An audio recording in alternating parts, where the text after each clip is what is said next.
This is a family-owned farm, and the name Springridge came from the spring coming out of the ridge. The farm here is located right on the edge of the Niagara Escarpment. It's an old rock formation, goes all the way from Niagara Falls up to Tobermory.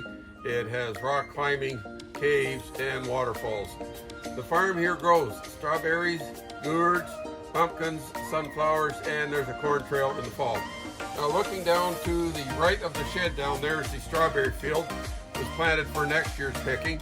Strawberry plants are propagated from a cutting from another plant. That's how they're started. They're put in the ground around 24th of May, nurtured through the summer. In the late fall when things get cold, they cover them with straw to keep them warm for the winter. In the springtime when things warm up, they remove the straw, put it between the rows to help keep the weeds down. Shortly after that there's blossoms, and soon after that they're picking.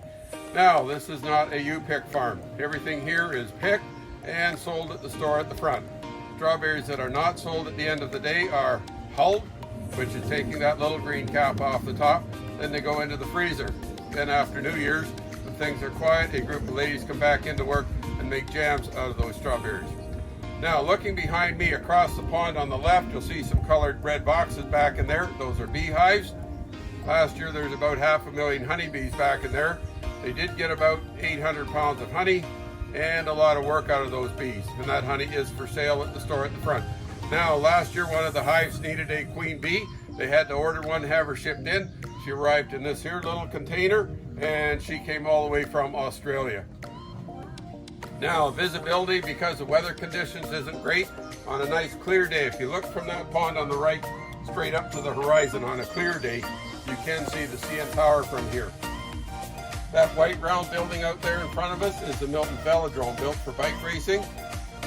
You go from the velodrome up to the top of the tree line, and just a little to the right is the Oakville Hospital. Looking down to the south, if right now the weather's changed a bit down there, if you look above the green tree line, you'll see a faint gray line going east to west. That gray line down there, that is actually the far side of Lake Ontario.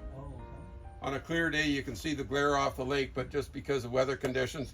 And then further around to the right is more of the Niagara Escarpment over there, known for its rocks and trees. Wildlife that's around, some days there's numerous turkey vultures just gliding around the escarpment on the wind current. Now totally different from turkey vultures are wild turkeys.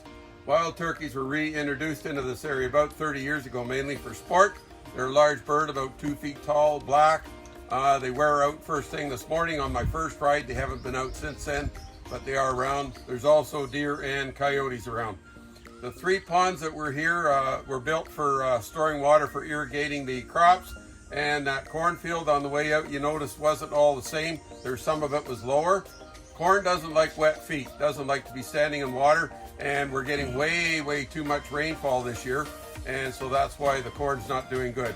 Last year that was the nicest piece of corn around the area, because we went for about 5 or 6 weeks with no rainfall at all here last year. A lot of farmers' crops were pretty much ruined because of drought. Finally, this plot that's in front of us on the right is sunflowers, and the rest are gourds and pumpkins. Any questions? All right, if everybody remains seated, we'll go down and see what's going on at the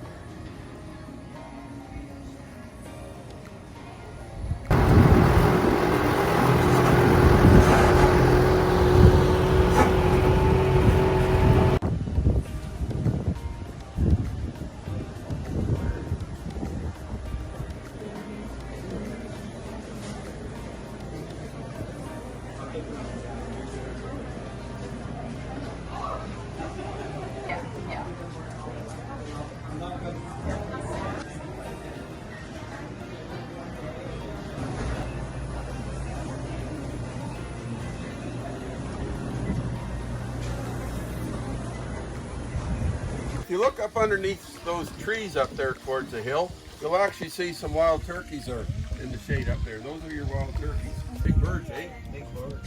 Farmer John, who lives in the house, said that once he's seen 2 of those turkeys put the run on 1 coyote. The birds have great big talons. Okay. And I guess Wiley, as in Wile E. Coyote, I guess he thought, well, it's not worth it, eh? If it had been 2 birds and 2 wolves, it might have been different, but yeah. 2 to 1, he said no. We're not sticking around here. Anyways, you've got to see the, because not everybody sees them. They're not out all the time. Lucky day. Lucky for you. Anyways, these white birds you see over here on the pond, those are domestic geese. Some call them Chinese geese, others call them poor man's swans. And they can be nasty, aggressive birds. There are distilleries in Britain and even one in Ontario that still use those birds for night security. So they are nasty birds too. And if you look across the road, you'll see that white stuff growing. That is, they do crop rotation here. You have to look after your soil. You look after your soil will look after you. Also, if you do crop rotation, you reduce the habitats for insects and diseases by doing that. What that white stuff is a type of radish, not the little red ones you'd see on your table, but the roots look like a white carrot and they will grow 3 feet deep down into the soil. So they loosen up all the soil down there, and then when they die in the late fall, you have all that organic matter and nutrients down there, and that's what they're trying to do, is build up the soil for future use.